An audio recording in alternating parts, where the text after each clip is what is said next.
신약성경 194페이지 사도행전 5장 17절입니다.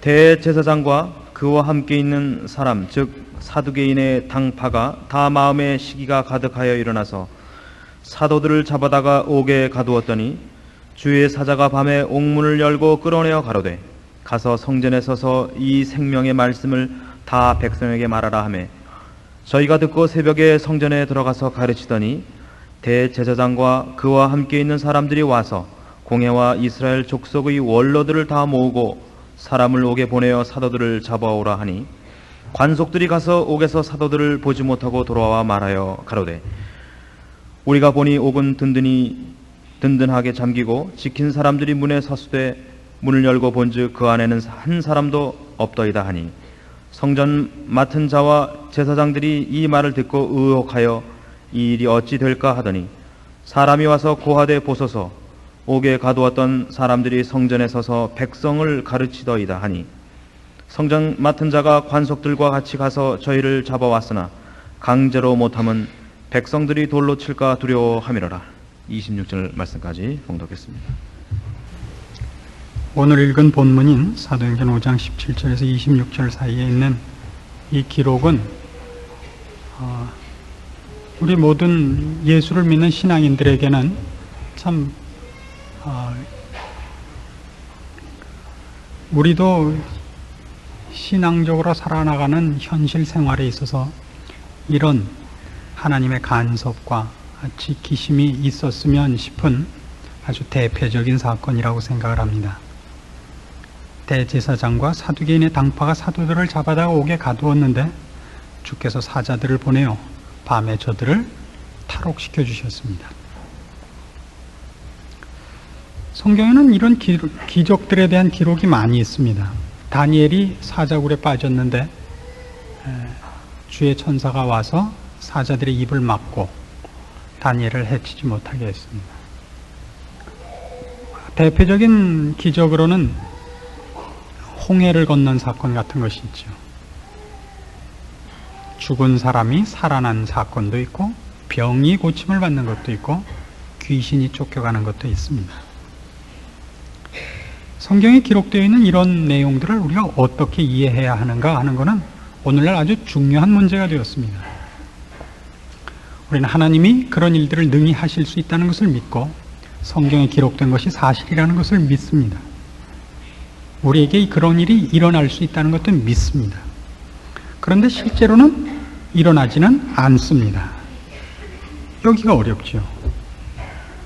베드로는 갈릴리 바다 위를 걸었습니다. 우리가 한강 가서 걸으면 틀림없이 빠집니다. 성경이 기록한 것들은 분명히 사실을 기록했고 우리에게도 일어날 수 있는 일들을 기록했습니다. 누구든지 겨자씨만한 믿음이 있으면 이 산도로 들려 저리로 옮기라 해도 옮겨질 거라고 했습니다. 나무더러 뿌리채로 뽑혀서 바다에 던지우라 해도 갈 거라 그럽니다. 그런데 우린 그렇게까지 말고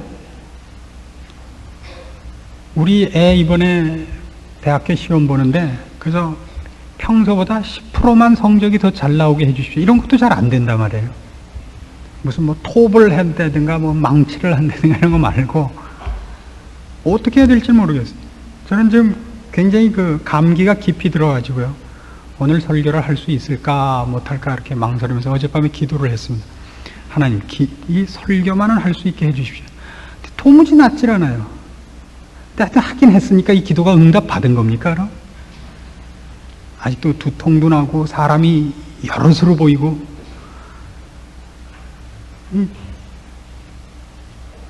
우리에게 기록되어지고 남겨진 이런 성경의 기록들과 우리에게 약속한 것들이 무엇을 의미하는 것인가? 어디까지 기대해도 좋은 것인가? 이런 것이 만일 정리되어 있지 않으면 상당히 혼란을 겪게 됩니다. 우리가 기억할 것은 지금 사도들이 감옥에 갇혔다가 주의 사자들에 의하여 감옥문을 나서게 되는 것이 저들이 당한 난관을 하나님께서 극복시켜 준 것은 아니라는 사실입니다. 여기가 제일 오해되는 대목입니다. 문둥병자가 낫고 소경이 보고 안진뱅이가 일어났다. 나는 더도 말고 위장병만 낫게 해달랬는데도 안 해주시겠냐? 이건 아닌 겁니다. 성경에서 어떤 기적이 도입됐을 때는 그 기적이 도입된 이유가 있습니다. 다만 그 일 하나 때문에, 병을 고치는 것 때문에 성경에 그 사건이 기록되지 않습니다. 다른 이유로 기록이 됩니다. 말하자면 오늘 같은 사건입니다. 사도들이 지금 감옥에 갇히자 주께서 꺼내주셨다. 그러려면 우리가 기대하는 식으로 얘기를 하자면 감옥에 가지 않게 하셔야죠. 감옥에 넣고 빼고 그러면 병 주고 약 주고 게요. 그러면 감옥에 가지 않게 해야죠. 사두개인들과 대제사장들이 그들을 잡아가지 못하게부터 해주셔야 됩니다. 우리가 더 이 기록들에 대하여 우리가 생각하는 것과 이 기록의 목적이 다르다는 것은 이런 것으로도 자명해집니다. 이 사도들은 결국 다 순교해서 죽습니다. 돌 맞아 죽고, 뭐 거꾸로 매달려서 죽고, 뭐 사자밥이 되기도 하고 그래서 죽어요. 뭐 염소 가죽을 쓰고도 죽고. 그럴 사람을 뭐 때문에 감옥에서 꺼내줬겠어요? 감옥에서 꺼내주고 병 낫게 하고 그러면 끝에 가서는 로마의 황제가 됐다든가 뭐 원로원의 뭐 의원이 됐다든가 이렇게 가야 맞는데 끝이 그렇게 끝나질 않습니다. 그래서 중간에 나타나는 이런 기적들은 그 목적이, 그리고 그 의미하는 바가 우리가 생각하는 것 같이 난관과 핍박과 어려움을 면케해 주셨다라는 차원에서 기록된 것은 아니라는 것이 분명해지고 있습니다. 그럼 이게 뭐냐 하는 것이죠. 19절 말씀 보십시다. 주의 사자가 밤에 옥문을 열고 끌어내어 가로되 가서 성전에 서서 이 생명의 말씀을 다 백성에게 말하라. 여기가 바로 내용입니다. 주의 말씀을 다 전해야 되는 일은 방해받지 않으신다 이겁니다. 우리가 병에 안 걸리고 실패하지 않고 어려운 일을 안 당하게 하신다가 아니라 주의 말씀과 주께서 하는 일이 방해받으시거나 좌절되는 적은 없다 이겁니다. 세상의 어떤 일로도, 하다못해 우리의 연약함으로도 하나님이 하시려는 일은 중단되지 않는다 이겁니다. 이걸 우리가 분명히 알아야 됩니다.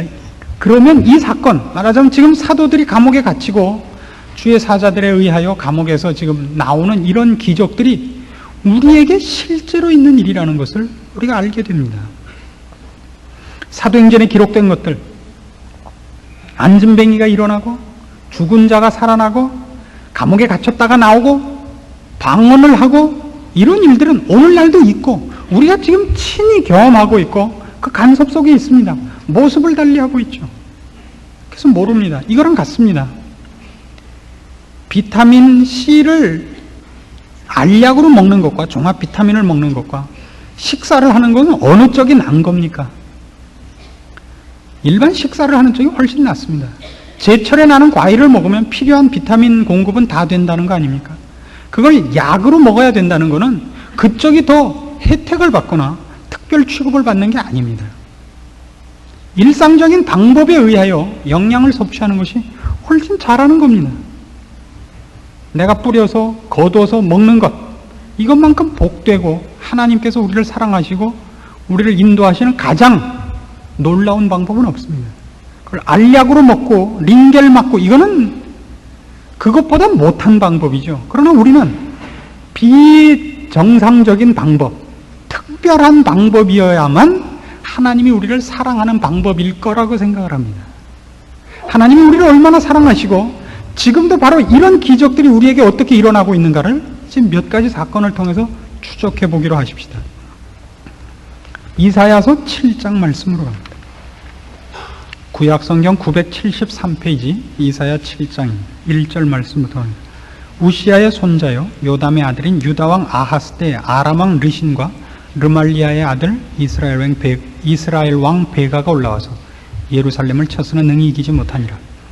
혹이 다윗 집에 고하여 가로되 아람이 에브라임과 동맹하였다 하였으므로 왕의 마음과 그 백성의 마음이 삼림이 바람에 흔들림같이 흔들렸더라. 때에 여호와께서 이사야에게 이르시되 너와 네 아들 스알 야숲은 윗못 수도 끝 세탁자의 밭 큰 길에 나가서 아하스를 만나 그에게 이르기를 너는 삼가며 조용하라. 아람 왕 르신과 르말리아의 아들이 심히 노할지라도 연기나는 두 부지깽이 그루터기에 불과하니 두려워 말며 낙심치 말라. 지금 유다 왕 아하스 때에 아람 왕이 이스라엘과 동맹을 맺고 유다를 쳐부시러 쳐들어왔습니다. 그 포위가 돼서 이제는 뭐 국군이 바람 앞에 등잔불 같이 됐습니다. 그런데 이 아하스 왕에게 이사야 선지자가 와서 하는 말이, 하나님이 말씀하시기를 걱정 말라고 하셨다. 이 쳐들어온 나라들이 이 나라를 이기지 못하고 저들이 패퇴해서 도망갈 거라고 했습니다. 걱정 마십시오.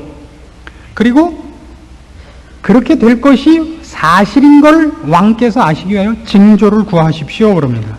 넘어가셔서 14절 보십시오. 그러므로 주께서 친히 징조로 너희에게 주실 것이라. 보라, 처녀가 잉태하여 아들을 낳을 것이요 그 이름을 임마누엘이라 하리라. 징조를 줍니다. 처녀가 잉태하여 아들을 낳을 것인데 그 이름을 임마누엘이라 할 것이라 하는 것이 이제 징조가 됩니다. 이건 예수 그리스도의 탄생을 예언하는 것으로서 아주 유명한 징조입니다. 근데 이 사건은 좀 우습습니다. 왜 우스우냐면 이렇게 생각을 해보세요. 여러분 자녀가 이번 대학 입학 시험을 보는데 하나님께서 꿈에 현몽하셔서 그러는 겁니다. 아무개야, 네 아들이 이번 대학 시험에 톱을 할 것이다.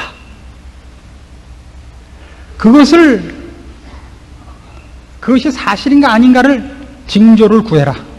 그래서 어떤 징조를 주시겠습니까? 거꾸로 물었더니 네 아들이 방송에도 나가고 텔레비에도 나갈 것이다. 그럼 그게 징조가 됩니까? 지금 이 징조라는 건 뭐냐면 앞으로 일어날 일이 지금으로 봐서는 하나님께서 약속한 것이 믿어지지 않는 것이니까, 내 쪽에서 보면 불가능해 보이는 것이니까 그것이 사실일 거라는 것이 결과가 나오기 전에 지금 내가 확인할 수 있는 것으로 어떤 증거를 보여주는 것이 징조죠. 이렇게 될 것이라는 징조. 그러니까 아침에 일어나서 너 네 아들 방에 가봐라. 문을 열면 안에 무지개가 이렇게 피어 있을 것이다. 이래야 징조가 되죠. 네 아들이 톱을 해서 텔레비에도 나가고 라디오에도 나갈 것이다. 그거는 징조가 안 돼요. 왜 안 되죠? 그건 되고 나야만 벌어지는 일이니까. 그렇지 않습니까? 아니 몰라도 아는 척도 안 하실 거예요. 아하스 왕에게 말하기를 지금 아람 왕이 쳐들어와 있지만 이 나라가 당신을 당하지 못합니다. 패퇴해서 물러갈 겁니다. 그들이 물러가고 당신이 이긴다는 징조를 내가 주겠습니다. 그 징조가 뭐예요? 지금부터 약 800년 후에 임마누엘이 태어날 것이요. 이게 말이 돼요. 지금 눈앞에 있는 싸움에 내일 싸울지 모레 싸울지 모르는 일에 대해서 그 결과를 약속을 했으면 당신이 이길 것입니다 그랬으면 지금 줘야죠. 징조는 뭐 머리를 한 대 때리면 별이 7개 나타난다든가 뭐 있어야지. 그 일이 이루어져야만 일어날 결과로 지금 눈앞에 있는 일에 징조로 삼는 법이 어디 있습니까? 그렇죠? 말이 안 됩니다. 근데 말이 안 되는 게 또 있어요. 열왕기 하하 19장을 가보십시다. 구약성경 596페이지입니다. 이때는 유다왕 히스기야 시대인데요. 히스기야가 왕으로 있을 때 아수르가 쳐들어왔습니다. 여러분 세계사에서 배우는 아시리아입니다. 아시리아가 쳐들어와서 또 이때도 국군이 위태롭게 됐습니다. 그래서 히스기야가 전전긍긍을 하고 있는데 이때도 선지자가 이사야입니다. 이사야가 와서 히스기야 왕에게 걱정 마십시오. 저 아수르가 당신을 이기지 못합니다. 당신이 이길 것입니다. 그리고 징조를 줍니다. 19장 29절. 또 네게 보일 징조가 이러하니 너희가 금년에는 스스로 난 것을 먹고 명년에는 그것에서 난 것을 먹되 제3년에는 심고 거두며 포도원을 심고 그 열매를 먹으리라. 징조가 어떻게 되어 있냐면요. 금년에는 지금 전쟁을 하느라고 나가서 밭에 심고 논에 심은 것을 가서 가꿀 틈이 없습니다. 그래서 버려져 있어요. 논밭이. 전부 모여서 전쟁을 하느라고. 이게 막 자란 거지만 어쨌든 곡식이 자라고 있다고요. 제대로 김매주진 못했을지언정. 제대로 뭐 전지도 못 해줬을 거고 제대로 뭐 비료도 못 줬지만 어쨌든 자라고 있습니다. 거기서 자라난 그 열매를 먹을 것이고 내년에도 그렇게 막 자란 것의 열매를 먹을 것입니다. 그리고 제3년에는 너희가 심고 거둬서 먹을 거래요. 무슨 징조가? 지금 쳐들어와 있는 아수르를 너희가 이길 징조가 뭐냐? 금년에는 혼자 자라난 곡식을 먹고 내년에는 거기서 자라난 걸 또 먹고 그 다음 해에는 너희가 심고 거두어서 먹을 거다 이거예요. 징조가 돼요? 안 되죠. 그건 다 뭐가 있어야만 되는 일이에요. 이 전쟁에서 승리를 해야만 가능한 일이지, 이 전쟁을 이길 것이냐 질 것이냐를 가르치는 표징으로서는 앞서 있지 않단 말이에요. 내일 일어날 일을 그 전에 확인하려면 시간적으로 내일 이전에 일어날 사건으로 징조를 삼아줘야 되잖아요. 그렇죠? 근데 이거는 내일 일어날 일의 징조가 내년, 내후년 거예요. 즉, 이 일이 일어나야만 생겨질 결과들을 지금 일어나야 되는 일의 징조로 삼고 있다고요. 그러면서 30절, 유다 족속에 피하고 남은 자는 다시 아래로 뿌리가 내리고 위로 열매를 맺을지라. 남은 자는 예루살렘에서부터 나올 것이요 피하는 자는 시온에서부터 나오리니 여호와의 열심히 이 일을 이루리라 하셨나이다. 여기가 답입니다. 왜 징조를 이렇게 세웠느냐? 여호와의 열심히 일을 이루기 때문에. 자, 이제 답이 나왔어요. 하나님은 처음에 우리를 만드시고 우리를 하나님의 자녀로 삼기로 결심을 하셨습니다. 그렇게 계획을 하셨습니다. 근데 우리가 타락해서 다 도망가 버렸어요. 인류가. 그래서 하나님이 우리를 그의 자녀 삼으시고 영광과 존귀로 관씌워 주시기로 하셨던 일을 이제는 우리가 도망간 것 때문에 죄에서 꺼내는 것과 깨끗게 하는 일까지 하셔야 되게 생긴 겁니다. 하나님은 작정하신 일을 취소하거나 포기하지 않습니다. 그래서 뭘 작정하고 계시느냐 하면 우리를 하나님의 자녀 만들기 위해서 최고의 대가를 치러야 되는 예수 그리스도를 이 땅에 보내서 십자가에 못 박는 일까지도 마음속에 갖고 계시는 겁니다. 다른 건 다 고사하고, 이스라엘 백성으로 말하자면 이 민족으로 제사장 국가를 삼고 하나님의 백성을 삼아서 거룩하게 하고 완전하게 하고 흠이 없게 하려고 불렀습니다. 맞아요. 우리도 모두 마찬가지예요. 하나님께서 흠 없고 점 없고 하나님 앞에 영광스럽고 사랑스러운 모습으로 나타나게 하기 위해 우리를 불렀습니다. 그 일을 하기 위해서는 뭐까지도 준비를 하셨었냐면 예수 그리스도를 이 땅에 보내서 십자가에 못 박아 죽이는 일까지도 준비하고 계십니다. 그런데 아수르가 쳐들어오고 아람이 쳐들어오는 걸로 내 백성을 뺏겨버리면 하나님이 그의 아들 예수 그리스도를 보내기로까지 작정하신 분이 아람 왕, 아수르 왕 정도가 쳐들어온 것 같고 이런 걸 놓치겠냐 이거예요. 그래서 이게 징조가 돼요. 야 임마, 내가 너를 훌륭하게 키우고 이 내 회사랑 다 물려줄 것인데 초콜릿 사달라는 거 안 사줬을 땐 이유가 있는 것이지 어찌 네 애비가 너한테 초콜릿 사주는 걸 아까워했겠느냐 이런 말이라고요. 우리 아버지는 초콜릿 사달래도 안 사주더라. 나는 주워온 아들인가 보다. 야, 내가 이 회사를 너희 줄 거다. 그게 내가 너를 사랑하는 증거다. 그럼 아들 쪽에서 볼 때는 초콜릿을 사줘야 나는 아버지와 나를 사랑한다는 걸 믿겠습니다. 야, 내가 내 회사를 너희 줄 거다. 이것까지 줄 건데 그 가운데 일어나는 무슨 일인들 내가 네 편을 안 들겠느냐? 그건 이유가 있어서 그 길로 가게 한 것이지. 거기서 내가 너를 혹 네가 좋아하는 뭐 영화 구경 가겠다는데 내가 안 보내줬다든가 뭐 전자오락을 하겠다는데 못하게 했다든가 하는 일이 있다면 그게 어떻게 너를 안 사랑해서 그러는 거겠느냐? 네가 어려운 일을 당하면 그게 그 어려운 일로 인해서 너한테 무슨 훈련시킬 게 있어서 당하게 하는 것이지 넘어지고 망하라고 하겠느냐? 왜? 이 회사를 너한테 줄 건데. 임마누엘 예수 그리스도를 보내실 것이요 천국을 우리에게 기업으로 주실 이가 왜 아수르가 쳐들어오고 아람 왕이 쳐들어오는 것 가지고 우리 그가 택하시고 부르신 백성들을 뺏기겠으며 실족해 하겠으며 망하게 하겠습니까? 누가 하나님이 택하시고 정하시고 불러내시고 결국 하나님 앞에 사랑스러운 자로 세울 우리를 감옥이나 가난이나 질병이나 이런 걸로 그 일을 하다가 포기할 수밖에 없게 우리를 치도록 하나님이 놔두시겠느냐 이겁니다. 아이고, 이렇게 말해도 모르는 게 정말. 감옥에 우리를 붙잡아 놓을 수 있습니다. 그러나 우리가 감옥에 갇히면 갇히는 것이 무슨 이유가 있어서예요. 그걸로 인해서 나한테 유익하기 때문에 잡혀 있는 것이지, 그걸로 하나님이 우리를 천국 데려가는데 방해가 되거나 우리가 우리의 신앙을 다 놓쳐버리도록 하는 일은 우리한테 안 일어난다고요. 마치 이 사도들에게 맡긴 주의 일이 감옥으로 방해받을 수 없듯이, 세상 사람들이 사도들을 감옥에 갖다 잡아넣으면 필요하다면 주의 사자를 보내어 감옥문을 열고 그들을 꺼내듯이, 우리 모두는 우리 인생길에서 하나님께서 우리에게 계획하시고 작정하신 그 일을 다 이루기 위하여 간섭되고 인도되고 보호받고 있는 인생이다 이겁니다. 사도들이 감옥에 갖다 노연하는 일이 하나님이 간섭하시고 주의 사자를 보내고 기적이라면, 우리가 여기까지 오도록 지나간 날들을 되돌아볼 때 기적 아닌 것이 없고 하나님께서 간섭하시지 않고 보호하시지 않은 길이 없다고요. 그것이 이런 특별한 사건으로 나타나지 않았을 뿐이죠. 여러분은 그래도 그런 사건이 있는 게 좋죠. 꿈에라도 빛이 그냥 번쩍 나더니 그래야 좋죠. 그거는 말하긴 좋지만 그게 꼭 실제로 좋은 것은 아닙니다.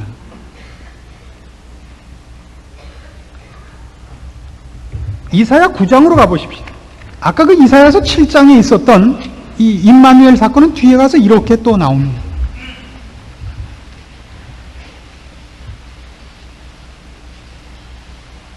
이사야 9장 1절부터 보세요. 976페이지입니다. 구약성경. 전에 고통하던 자에게는 흑암이 없으리로다. 옛적에는 여호와께서 스불론 땅과 납달리 땅으로 멸시를 당케 하셨더니 후에는 해변길과 요단 저편 이방의 갈릴리를 영화롭게 하셨느니라. 흑암에 행하던 백성이 큰 빛을 보고 사망의 그늘진 땅에 거하던 자에게 빛이 비치도다. 주께서 이 나라를 창성케 하시며 그 즐거움을 더게 하셨으므로 추수하는 즐거움과 탈취물을 나누는 때의 즐거움같이 그들이 주의 앞에서 즐거워하니, 이는 그들의 무겁게 맨 멍에와 그 어깨의 채찍과 그 압제자의 막대기를 꺾으시되 미디안의 날과 같이 하셨음이니이다. 어지러이 싸우는 군인의 갑옷과 피 묻은 복장이 불에 섭같이 살라질 것입니다. 전에 고통하던 자에게는 흑암이 없습니다. 울던 자들, 한숨 쉬던 자들의 기쁨이 있고 즐거움이 있고 영광이 있을 것이랍니다. 왜요? 6절. 이는 한 아기가 우리에게서 낳고 한 아들을 우리에게 주신 바 되었는데 그 어깨는 정사를 메었고 그 이름은 기묘자라 모사라 전능하신 하나님이라 영전하시는 아버지라 평강의 왕이라 할 것입니다. 그 정사와 평강의 도함이 무궁하며 또 다윗의 위에 앉아서 그 나라를 굳게 세우고 자금 이후 영원토록 공평과 정의로 그것을 보존하실 것이라. 하나님께서 그렇게 하실 것이기 때문입니다. 근데 그 아들을 보낸다는 게 여기서 어떤 의미를 가지느냐 할 때 끝이 이렇게 나요. 만군의 여호와의 열심히 일을 이루시리라. 여기서 예수 그리스도의 오심 아주 독특한 징조가 되는 겁니다. 예수 그리스도, 하나님의 아들이 이 땅에 오시고 그가 우리를 위해 십자가에 달려 죽으신다는 것 같이 하나님이 약속하시고 계획하신 것을 이루시고야 만다는 집념을 더 잘 나타내는 건 없다 이겁니다. 그것이 있는 한 우리의 인생 속에 우리가 당하는 어떤 일에 있어서도 내가 만일 좀 어려운 일을 당하고 하나님이 혹시 나를 안 쳐다보시는 것이 아닌가, 하나님이 나를 남보다 덜 사랑하는 것이 아닌가라고 생각할 때마다 이 생각을 하셔야 돼요.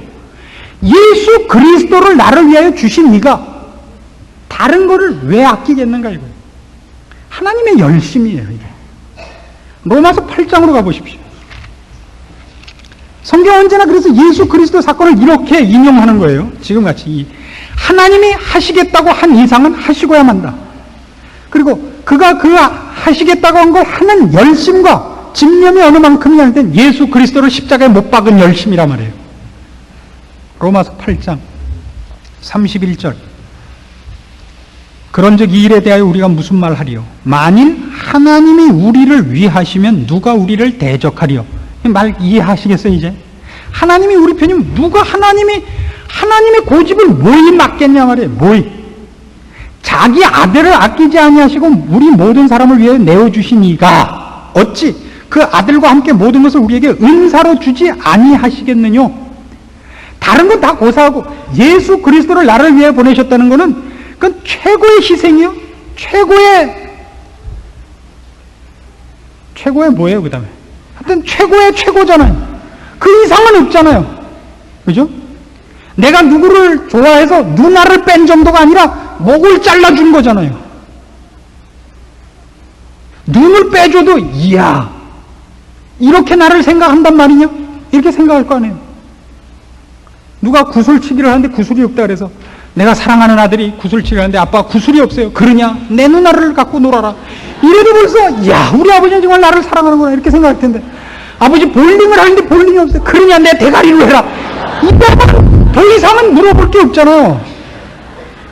안 그래요? 예수 그리스도를 보내셨잖아요. 예수 그리스도를. 그러니까 지금 그 얘기, 감옥에 들어가 있는 거 꺼내오는 정도 갖고 그렇게 침 질질 흘리지 말라 말이에요. 그건 늘 있을 수 있는 일이라고요. 사도니까가 아니라고요. 지금 초대교회니까가 아니라고요. 우리의 모든 인생과 일상생활 속에 이 하나님의 간섭과 열심과 집념 늘 개재되어 있는 거예요. 우리가 그냥 제비 뽑아서 여기 와 있고 물 흘러가는 대로 떠밀려서 여기 와 있는 게 아니다 이겁니다. 하나님 그렇게 우리를 간섭하시고 지키시고 보호하사 내 발걸음을 그가 지정하셔서 여기까지 도착해 하신 거라고요. 야곱에게 이렇게 약속을 하죠. 베델에서 야곱을 만나신 하나님이 이렇게 약속을 합니다. 너와 네 자손을 인하여 모든 민족이 복을 얻으리라. 그리고 이렇게 약속을 합니다. 내가 네게 약속한 것을 다 이루기까지 너를 떠나지 아니하리라. 신약식으로 와서 그걸 어떻게 하죠? 예수님께서 사도들을 보내면서 그럽니다. 땅끝까지 이르러 내 증인이 되라 하시면서 볼지어다 세상 끝날까지 내가 너희와 항상 함께 있으리라. 우리 얼마나 큰 기적 속에 있는 사람들인지 아십니까? 할 수만 있다면 하나님은 우리를 위해서 지구를 두 쪽도 내실 뿐입니다. 필요하다면 하나님은 우리를 위해서 북극성도 끌어다 주실 거고 무지개도 갖다 주실 뿐입니다. 왜 그걸 모르십니까? 기적은 지금도 있습니다. 있을 수밖에 없습니다. 왜요? 온 천하 만물을 지으신 하나님이 우리를 사랑하시니까요. 예수 믿는 사람들의 인생이요. 예수 믿는 사람들이 마땅히 누려야 할 신자된 특권들입니다. 우리가 당하는 어려움들이 있습니까? 하나님 내 기도 들어주시지 않은 것이 있습니까? 다 하나님이 보실 때 그쪽이 더 우리에게 유리하기 때문입니다. 유익하기 때문입니다. 하나님은 필요하시다면 뭐든지 하실 뿐입니다. 예수 그리스도를 십자가에 못 박으신 분입니다. 우리를 위하여. 우리 얼마나 큰 복과 놀라운 운명 속에 있는 사람입니까? 어찌 감옥에서 놓여나는 정도겠습니까? 우리가 하루를 사는 동안에 수많은 천군 천사가 우리를 호위하고 있고 주께서 나를 눈동자같이 지켜보고 있고 머리털까지도 다 세심받으였습니다. 우리를 손끝 하나 건드리지 못하도록 하나님이 지키십니다. 신자된 이 자랑을 성경 말씀을 읽으시면서 기록된 모든 것들이 다니엘을 지키시고 홍해를 건너게 하시고 갈멜산에서 엘리야의 편을 드신 그 하나님이 지금 똑같은 능력과 지혜와 열심으로 우리를 편드시는 줄 알고 감사하십시오.